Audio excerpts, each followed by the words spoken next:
얼마 전 저녁을 먹고 무심결에 하여튼 커피를 한 잔 했는데 그날 잠을 이루지를 못했습니다. 저녁 먹고 커피는 마시지 않아야 되겠다 이런 마음을 가지고 있었는데 꼭 커피 문제만은 아닌 것이 아닐까라는 질문을 하고 있었습니다. 그럴 때 수면 과학자 매튜 워커라는 사람의 책을 제가 보게 됐는데 우리는 왜 잠을 자야 할까라는 책에서 제가 큰 힌트를 얻었습니다. 인류가 이렇게까지 못 자게 된 데에는 카페인만의 문제는 아니라는 것입니다.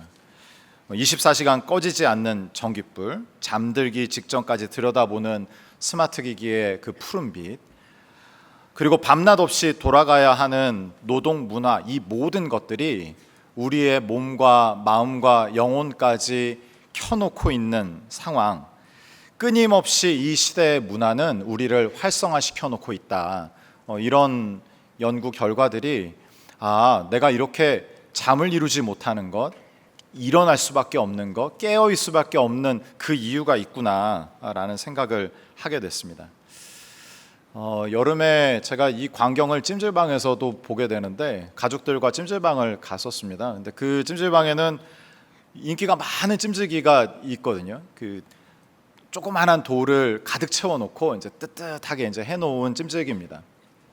4개가 있는데 사람들이 아주 이렇게 들어가서 한 15분, 20분 동안 이제 찜질하고 나오는 거죠.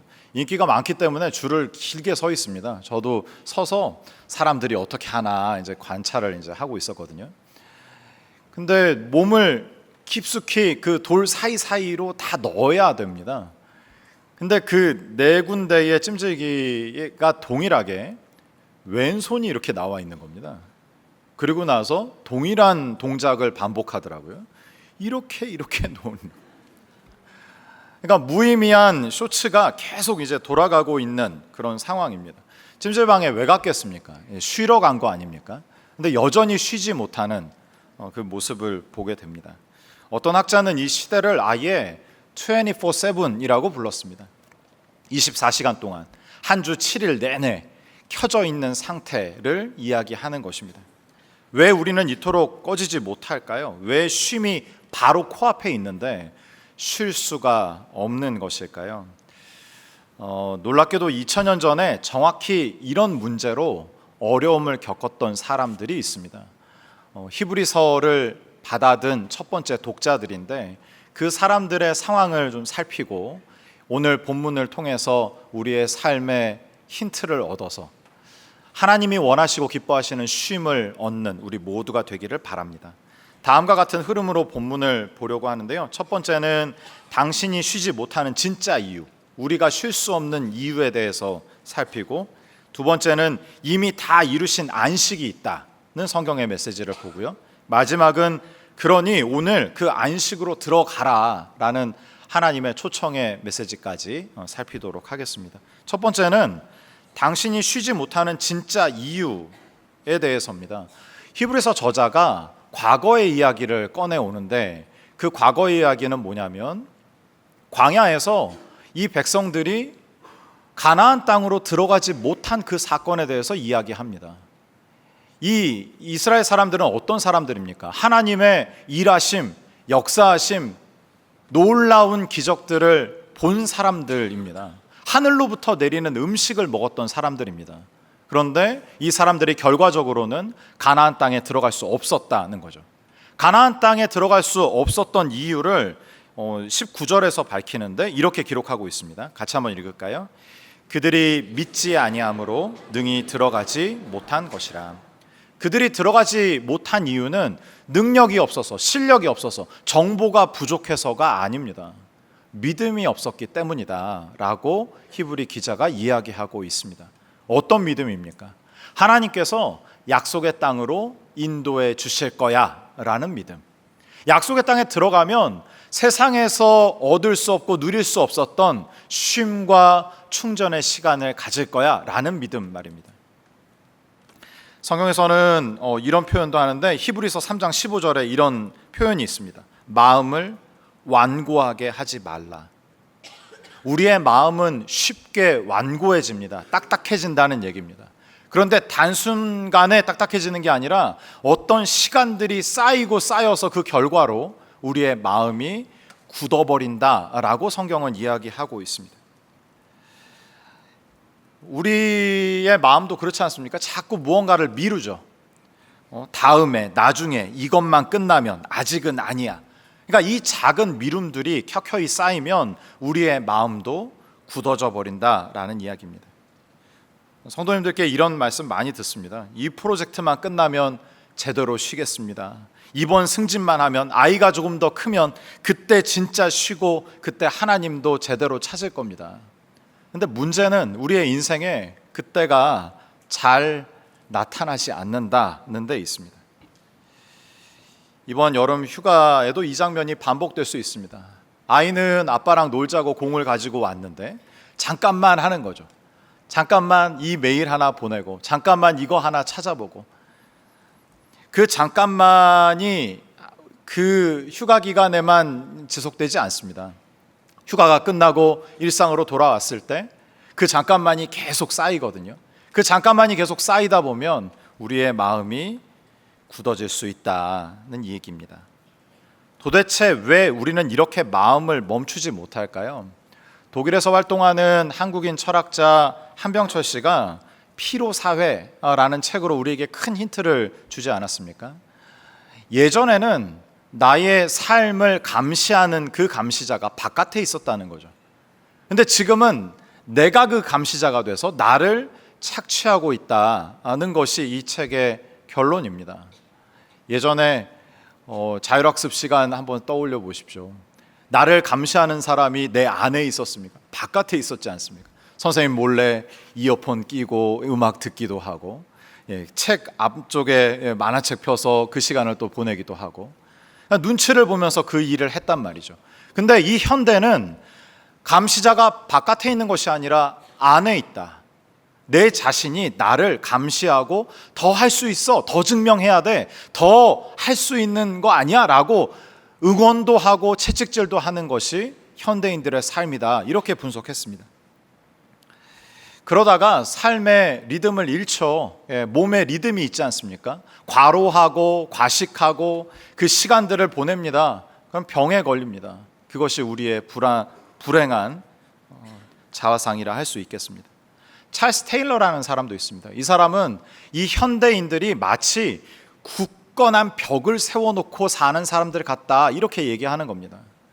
옛날 사람들은 보이지 않는 세계, 영적인 세계, 보이지 않는 가치, 이런 거 참 중요하게 여기고 그것을 잘 받아들이고 했는데, 지금 이 현대를 살아가는 우리 모두는 벽을 세워놓고 있는 것 같다는 거죠. 그래서 완충된 자아라고 불렀습니다. buffered self인 거예요. 뭔가 완충된 벽 같은 것들이 있는 겁니다. 나를 보호하기 위해서요. 그래서 이 세상에서 보이는 모든 일들은 과학으로 이해하려고 하고 기술로 극복하려고 하는 사람들이 현대인들이다라고 이야기하는 겁니다. 근데 이 완충된 자아인 우리들의 특징이 있다는 거예요. 그 특징은 뭐냐면 이 벽 안에 있는 것들로만 만족하려고 한다는 거죠. 안정을 찾을 때도, 기쁨을 찾을 때도, 또 만족스러운 무언가를 느끼고 싶을 때도 이 벽 안에 있는 것들만 찾아다닌다라고 얘기하는 겁니다. 근데 한계가 있지 않습니까? 이 벽 안에 존재하는 것들은 한정적인데 이것이 어떻게 나에게 꾸준하게 지속적으로 만족과 기쁨을 줄 수 있겠습니까? 그러니까 현대인들이 공허한 거예요. 공허한 겁니다. 이 시간 우리 성도님들 공허해서 오셨잖아요. 무언가 채우기 위해서 보이지 않는 세계에 집중해서 그 세계에 있는 하나님의 큰 은혜와 진리와 이것을 받고 다시 또 세상살이 하기 위하여 이 자리에 오신 것 아닙니까? 우리의 특징을 그렇게 말한다는 거죠. 우리 시대는 또 진짜 너로 살아 라고 하는 시대랍니다. 너의 마음의 소리에 집중해. 너로 사는 게 참 중요하고 그것이 너에게 행복과 기쁨을 줄 거야. 근데 문제는 뭔지 아십니까? 나로 살면 그 나로 산다는 것을 증명하는 의무가, 책임이 나에게 있습니다. 그래서 계속 나를 드러내는 거죠. 그런 결과가 뭔지 아십니까? SNS입니다. 나의 좋은 점, 내가 잘 살고 있는 것, 정돈되고 기쁘고 만족스러운 그 모습들을 전시하는 겁니다. 근데 마음이 쓰라릴 때가 언제예요? 좋아요가 안 달릴 때, 댓글이 숫자가 적을 때, 너무 힘들지 않습니까? 제가 기회가 될 때마다 SNS를 끊으셔야 합니다, 이런 얘기를 드리고 있습니다. 쉽지 않습니다. 우리 시대의 문화, 주류가 그렇기 때문입니다. 사실 이 모순된 모습이거든요. 내가 나답게 나를 표현하면 하는 것이 나에게 만족스러움을 준다. 그런데 다른 사람들의 시선에 몰입하고 다른 사람들이 어떻게 볼까, 어떻게 이야기할까에 더 집중하게 만드는, 이 참 모순적인 모습인데, 사무엘상 15장에 사울 왕의 모습이 그렇습니다. 전쟁이 일어났습니다. 하나님께서 사울에게 약속해 주셨어요. 이기게 하실 거라고요. 이기게 하면 모든 전리품들과 모든 것들을 진멸하라고 하셨습니다. 사울이 이깁니다. 그리고 나서 첫 번째 한 일은 자신의 이름을 세운 공적 비를 세웁니다. 하나님께 제사하고 예배하고 이 모든 일 하나님이 하셨습니다 라고 했어야 하는데 자신의 이름을 내세우는 거죠. 그리고 자기 눈에 보기에 좋은 것들을 남겼습니다. 사무엘이 득달같이 다 왔어요. 왕이여, 이게 무슨 일입니까? 라고 하니까 사무엘상 15장 24절에 이렇게 사울 왕이 얘기합니다. 내가 범죄하였나이다. 내가 여호와의 명령과 당신의 말씀을 어긴 것은 내가 백성을 두려워하여 그들의 말을 청종하였음이니이다. 하나님의 말씀보다 사람의 말, 하나님의 시선보다 사람들의 눈이 훨씬 더 중요하게 여겨졌기 때문입니다 라고 사울 왕이 이야기하고 있습니다. 사울이 절박하죠. 하나님이 자신을 버리신다고까지 말씀하시니까요. 돌아서는 사무엘의 옷을 붙잡고 이렇게 얘기합니다. 내가 범죄하였을지라도 내 백성의 장로들 앞에서, 이스라엘 앞에서 나를 높이시고 하나님 제사하게 해주세요, 이렇게 부탁합니다. 이 불안과 절박함이 하나님께 연결되어야 했는데 사람들을 의식하느라 바쁜 사울왕의 모습을 보게 됩니다. 자신을 드러내고 싶고 또 사람들의 인정과 칭찬에 목말라 하는 그 모습이 우리와 참 많이 닮아 있다라는 생각을 하게 됩니다.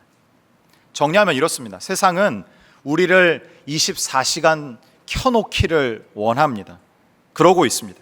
우리를 쉬지 못하게 길들여 놓은 세속 문화 한복판에 우리는 살아가고 있습니다. 그리고 그 문화가 우리 마음을 완고하게, 더 견고하게 굳게 만들고 있는 상황입니다. 제가 이렇게 말씀을 드리니까 이렇게 지치고 힘들고 어렵고, 그럼 이 모든 문제가 나의 믿음 없음의 문제인가?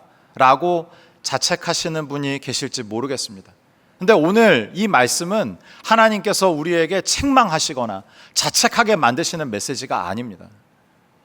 오늘 1부 예배 마치고 저하고 오래전에 봉사하셨던 우리 집사님 오랜만에 뵙는데, 집사님께서 그때 봉사하셨을 때 그때보다 연세가 많이 드셨어요. 저 이렇게 만나자마자 목사님, 나이가 들면 더 주님을 찾고 의지해야 되는데 그게 잘 안 돼요, 이러시는 거예요. 그래서 그 마음을 하나님께서 너무 기쁘게 받으실 겁니다. 제가 격려해드리고 기도해드렸습니다. 세속 문화에 사느라 우리가 참 지치고 힘듭니다. 그리고 켜질 수밖에 없는 그런 피곤한 삶을 우리가 살고 있습니다. 오늘 말씀을 통해서 주님께서 초대해 주시는 그 초대에 응하는, 그래서 하나님이 원하시고 기뻐하시는 그 쉼과 회복을 경험하는 우리 모두가 되기를 주님의 이름으로 축원합니다. 두 번째는 이미 다 이루신 안식이 있다는 거죠. 우리가 애써서 안식을 찾을 필요가 없다라고 이야기하는 겁니다. 안식의 이미지가 어떠신지 모르겠습니다. 쉼, 안식, 충전 말이에요. 이게 지쳐서 쓰러져 버리는 것, 뭐 이게 이제 안식의 이미지라고 생각하시면 정반대입니다.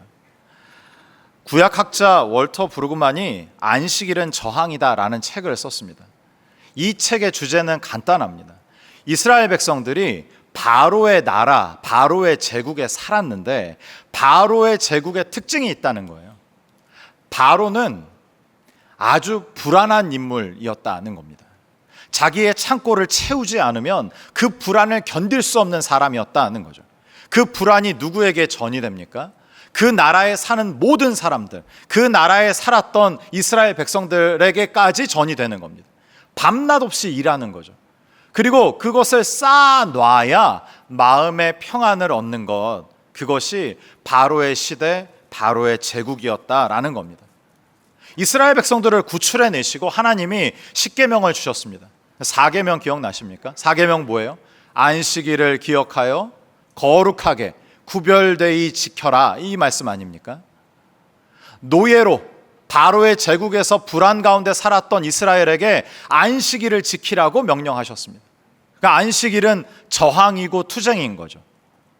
바로의 제국에서는 나는 벽돌을 만드는 기계일지 모릅니다. 그런데 나는 그런 존재가 아닌 거예요. 하나님이 사랑하시는 아들, 딸, 주님의 자녀, 주님의 백성이다 라고 선포하고 나에게 다시 각인시키는 날이 안식일이다 라는 얘기입니다. 오늘 주일 예배가 그랬으면 좋겠습니다. 한 주간 동안 얼마나 힘겹게 세상에서 사셨습니까?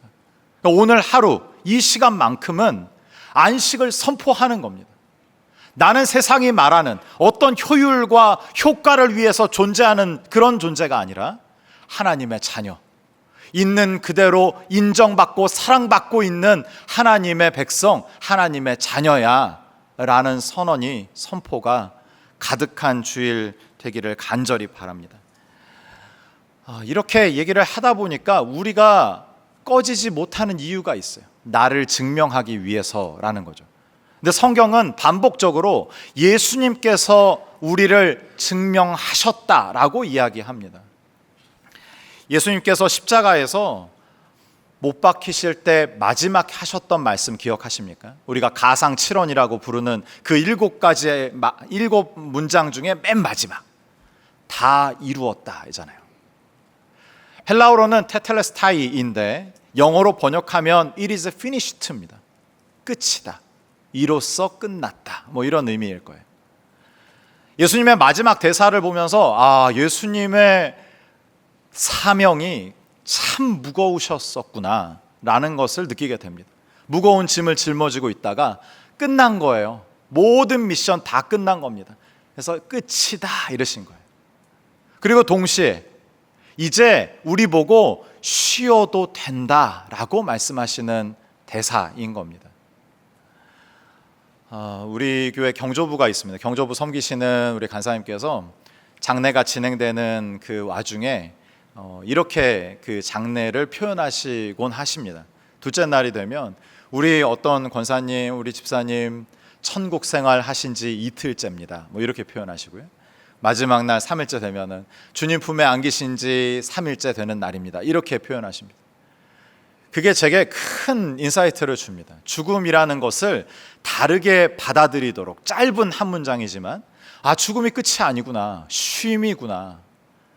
주님은 십자가 상에 돌아가신 이후에 무덤에서 쉬셨습니다.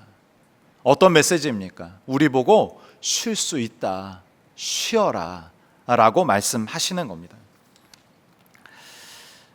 세상은 우리에게 있는 그대로 충분하다라고 얘기합니다. 있는 그대로의 너로 충분해, 너를 사랑해도 돼, 이렇게 얘기합니다. 듣기 좋은 말이잖아요. 그런데 복음은 다르게 얘기합니다. 이것이 복음이 아니라는 얘기입니다. 복음은 이렇게 얘기하는 거죠. 성경은 훨씬 더 정직하고 훨씬 더 좋은 소식을 전합니다. 너는 있는 그대로 충분하지 않다. 기분 나쁘신 분 계십니까? 근데 성경은 이렇게 이야기하고 있습니다. 너는 있는 그대로 충분하지 않다. 그러나 예수님은 충분하시다. 예수님이 충분하지 못한 당신을 받아들여 주셨다. 이것이 복음입니다. 있는 그대로 충분하다라는 말은 다시 그 말이 나에게 돌아옵니다. 그것을 내가 증명해야 되거든요. 그런데 복음은 나를 끄집어내서 그리스도께 데리고 갑니다. 온전하신 그분 앞에 데리고 가서 온전한 안식을 취하게 합니다. 이 예배를 통해서 살아계신 주님 앞에 나아가는 우리 모두가 되기를 바랍니다. 주님으로 인한 쉼과 회복을 경험하는 우리 모두가 되기를 주님의 이름으로 축원합니다. 세 번째는 그러니까 오늘 그 안식에 들어오라는 얘기인 거죠. 4장 11절에 이렇게 기록하는데요. 같이 한번 읽으면 좋겠습니다. 그러므로 우리가 저 안식에 들어가기를 힘쓸지니. 이 짧은 한 문장에 제가 처음 이 문장 봤을 때 너무 모순되는 표현이 함께 있다 이렇게 생각이 들었습니다. 한번 보십시오. 그러므로 우리가 저 안식에 들어가기를 힘쓰래요. 그러니까 안식은 쉬라는 얘기지 않습니까? 아무것도 하지 말라는 그런 느낌인데 힘쓰랍니다. 여기서 힘쓰라는 거는 이런 거죠. 더 열심히 증명하라는 뜻이 아니라 정반대의 의미인 거예요. 증명하는 걸 멈추는데 힘을 쓰라는 겁니다. 말이 어려울 수 있는데 제 얘기를 좀 해야 될 것 같습니다. 이 말씀을 준비하면서 정말 회개할 게 많구나라는 생각을 하게 됐습니다. 유진 피터슨이라는 분이 계십니다. 평생 목회자들의 삶을 보고 그들 곁에서 목회자들을 돕는 목회자들의 목회자라고 불리는 분입니다. 그런데 이분이 이런 얘기를 하세요. 목사가 바쁘다는 것은 헌신의 증거가 아니라 오히려 배반의 증거일 수 있다. 왜 배반일까요? 그는 이렇게 설명합니다. 목회자가 정신없이 바쁜 건 대개 게을러서가 아니라는 거죠. 오히려 정반대인 겁니다. 근데 이런 마음이 있대요. 중요한 사람으로 보이고 싶은 마음 때문이라는 겁니다. 늘 바빠야 내가 없으면 안 돌아가는 것처럼 보여야 비로소 스스로에게 그리고 성도님들께 나는 괜찮은 목회자다 라는 것을 증명할 수 있고 안심할 수 있고 만족할 수 있기 때문이다 라고 이야기하는 겁니다. 이 말이 제 가슴을 깊이 찔렀습니다. 이번 주 이 설교를 준비하면서 저는 며칠 밤 늦게까지 한 자리에 앉아서 말씀을 또 보고 또 원어도 살펴보고 이게 개념이 너무 어려운데 성도님들께 어떻게 잘 쉽게 설명할 수 있을까라고 하면서 시간을 보낸 적이 있습니다. 저희 아이가 저하고 무슨 얘기를 하고 싶었나 봐요. 그래서 아빠 잠깐 시간이 되세요? 이러고 왔는데 잠깐만 이것만 잠깐 하고, 왜냐하면 여기 끊기면은 이거 다시 이제 생각을 해야 되니까 이거를 마무리하고 아이랑 이야기를 하려고 했습니다. 근데 이미 아이는 잠들어 버린 후였습니다. 아까 여름 휴가철 이야기를 하면서 성실하고 책임감 있는 사람일수록 이 장면의 주인공이 되기 쉽다고 말씀드렸는데 사실 그 사람이 접니다. 여러분들께 쉬어야 합니다. 증명을 멈춰야 됩니다. 라고 힘있게 말씀드리는 이 순간에도 저는 이 설교를 잘 준비해서 성도님들께 인정받고 싶은 마음과 싸우고 있습니다. 말씀을 전하는 일, 고귀한 일입니다. 하나님, 살아계신 하나님의 그 말씀을 대언하는 일, 너무나도 값지고 귀한 일인데 그것을 준비하고 실행하는 그 순간에도 이 마음 가운데 처할 수 있다는 것이죠. 이것이 오늘 이 본문 앞에서 제가 먼저 회개해야 할 내용입니다. 그리고 이건 저만의 이야기도 아닙니다. 특히 교회 안에서는 이 씨름이 더 자주 벌어집니다. 많은 성도님들 정말 열심히 사시거든요. 주일 예배, 주중 예배, 새벽 기도회까지 봉사를 또 어마어마하게 하세요. 맡겨주신 또 일들, 또 가족들을 돌봐야 하는 것, 연로해지시는 부모님을 챙겨야 하는 일, 자녀들을 돌봐야 하는 그 모든 일에 열심을 내고 계십니다. 그런데 이 마음이 들 수 있다라는 겁니다. 내가 이만큼 하니까 하나님이 나를 인정해 주시겠지. 내가 이만큼 하니까 나는 좋은 부모 아니야? 좋은 자녀 아니야? 좋은 남편이고 좋은 아내 아니야? 라는 마음이 들 수 있다라는 이야기입니다. 이게 뭔지 아십니까? 교회 안에서, 가정 안에서까지 나를 증명하고 있는 겁니다. 신앙생활마저 또 하나의 스펙 쌓기가 된 거죠. 그러니까 교회에 다니면서도 신앙생활을 하면서도 쉼이 없습니다. 마음의 안식이 없어요.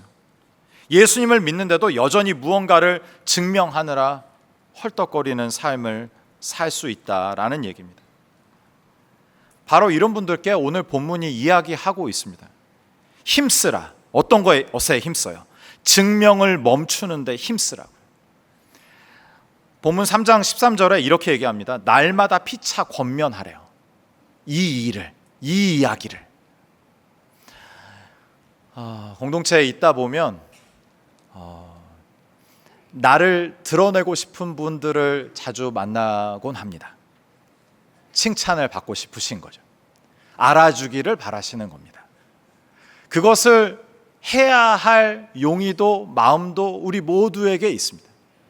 근데 그게 한 주간, 두 주간 이게 계속 반복이 되면 피곤해지죠. 그런데 누군가 이렇게 얘기해 주는 겁니다. 집사님, 그렇게 애쓰지 않아도 괜찮아요. 이렇게 얘기하는 거죠. 요즘 우리가 초현실적으로 묶여 있기 때문에 우리가 뭐 인터넷상으로 또 메신저로 다 엮여 있지 않습니까? 권면과 위로가 너무 가벼워진 게 아닐까라는 생각을 하게 됩니다. 누군가 어려운 일을 단톡방에 올린다는 거죠. 그러면 뭐 하트던 뭐 엄지던 이렇게 촤라락 달립니다. 그리고 좀 더 하면은 집사님 제가 같이 기도할게요. 뭐 이런 한 문장 정도. 근데 여기에서의 피차는 전제가 있습니다. 대면을 전제로 합니다. 예전에는 우리가 이렇게 엮여 있지 않았잖아요, 목사님. 그럼 제가 할 말이 없지만 오늘 본문에서는 서로 얼굴을 마주보고 눈을 마주보고 하는 것을 전제로 하고 있습니다. 히브리서 저자는 무엇을 부탁합니까? 매주 만나는 성도 그 공동체 안에서 주님이 쉬셨으니까 집사님 우리도 주님처럼 쉬어도 괜찮아요 라는 이야기를 하라고 이야기하고 있습니다. 그래서 안식은 개인 프로젝트가 아닙니다. 공동체가 함께 이루어야 할 미션인 거죠. 교회 안에서, 분당 우리 교회 안에서 신앙생활 하시는 우리 모든 성도님들 서로서로의 관계를 통해 쉬어도 된다. 주님의 음성을 전하고 그 음성을 듣고 마음껏 쉼과 회복을 누리는 우리 모두가 되기를 주님의 이름으로 축원합니다. 1600년 전에 아우구스티누스라는 사람이 있었어요. 이분이 유명한 고백을 남기거든요. 당신은 주님입니다. 우리를 당신을 향하도록 지으셨기에 우리 마음은 당신 안에서 쉬기까지 결코 쉬지 못합니다. 완충된 자 설명드렸잖아요. 나 스스로의 벽을 세워놓고 그 안에서 만족을 찾은들 찾을 수가 없다고요.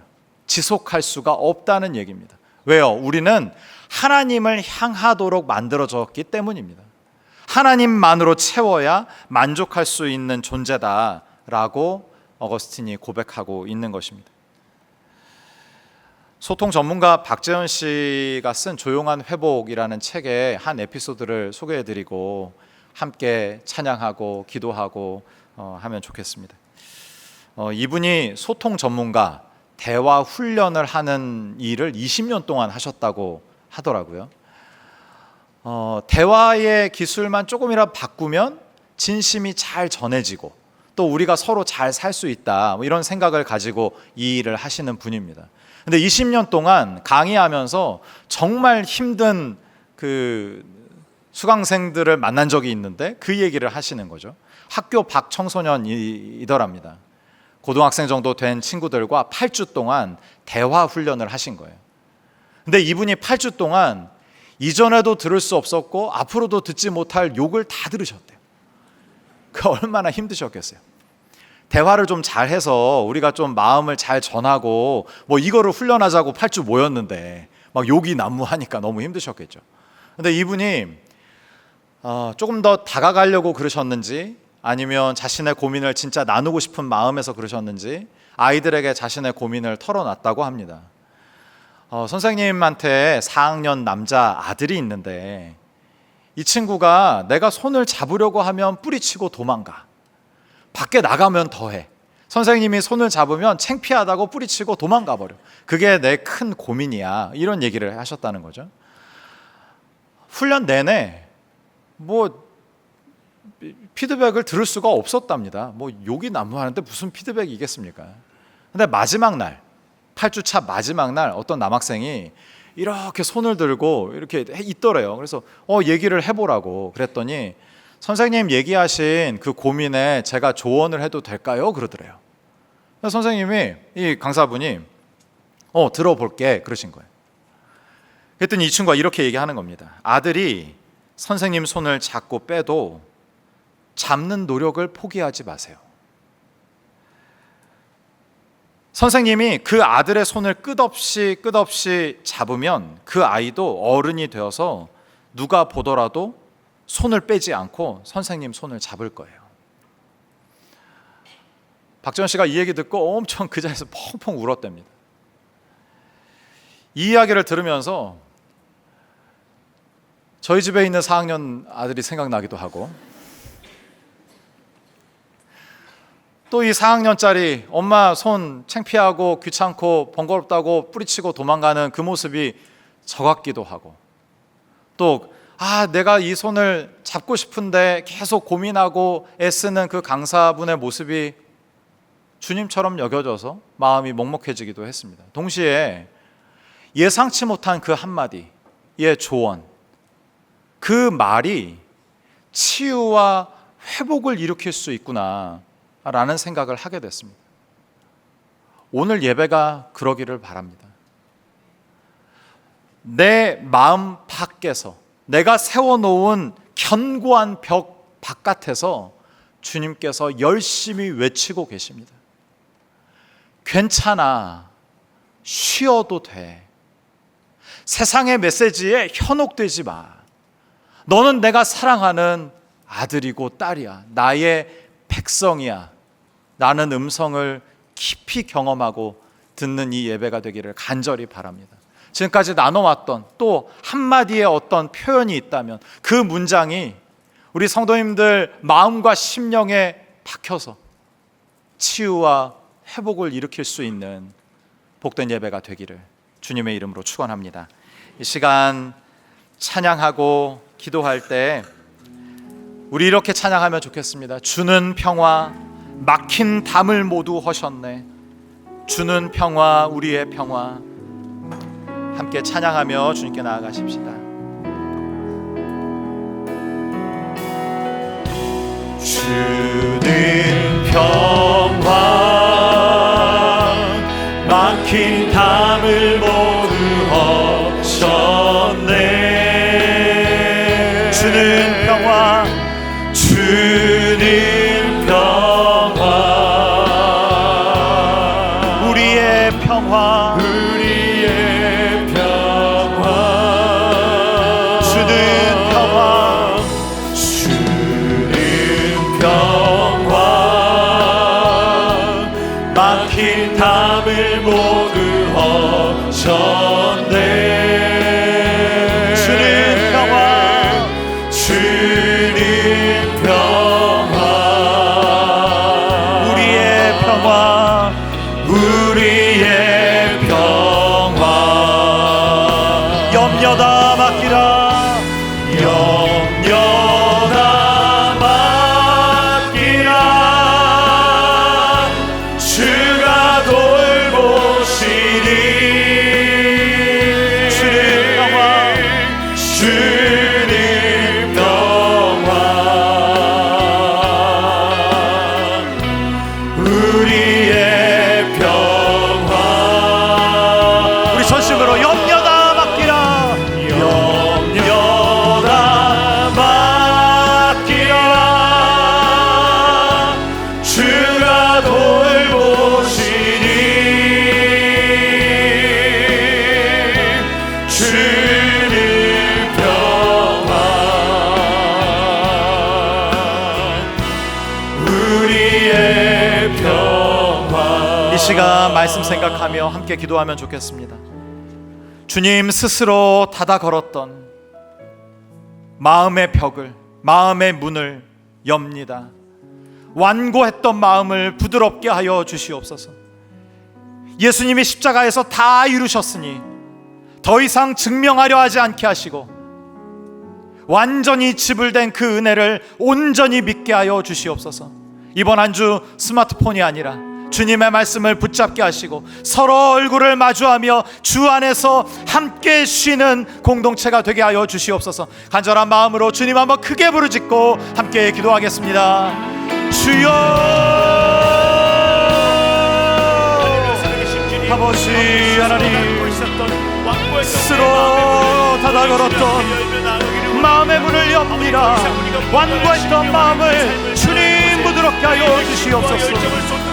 주님, 주님께서 십자가에서 다 이루셨으니 더 이상 증명하려 하지 않게 하시고 완전히 지불된 그 은혜를 온전히 믿고 누리게 하여 주시옵소서. 주여, 이번 한 주 스마트폰이 아니라 주님의 말씀을 붙잡게 하시고 서로 얼굴을 마주하며 주 안에서 함께 쉬는 복된 공동체 되게 하여 주시기를 간절히 소원하고 원합니다. 주님, 인도하여 주옵소서. 주님, 인도하여 주옵소서. 주님, 인도하여 주옵소서. 아버지, 인도하여 주옵소서. 아버지, 도와주시기를 간절히 원합니다. 주님, 도우시기를 간절히 원합니다. 주여,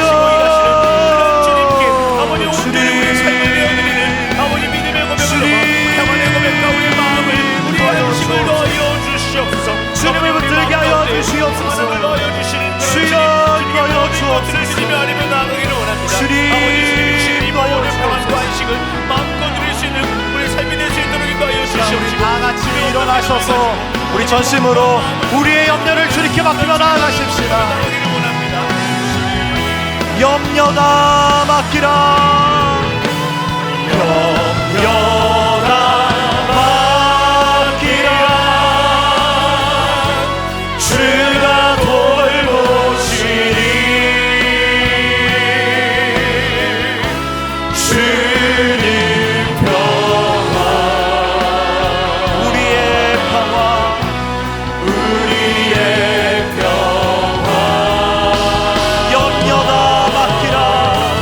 염려다 맡기라. 주가 돌보시리. 주님 평화. 우리 마지막으로 전심으로 다시 한번 후렴 찬양하며 주님께 나아가십시다. 염려다 맡기라.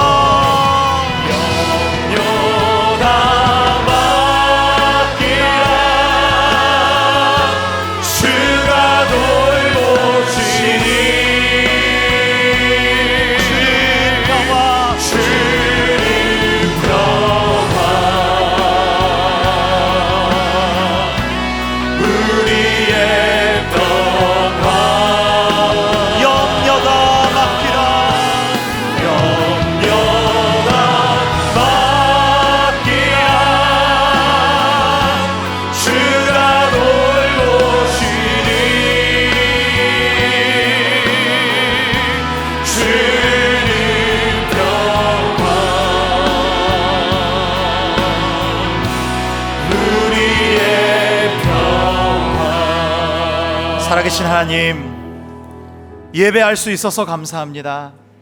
마음껏 찬양하고 말씀 듣고 기도할 수 있어서 감사합니다.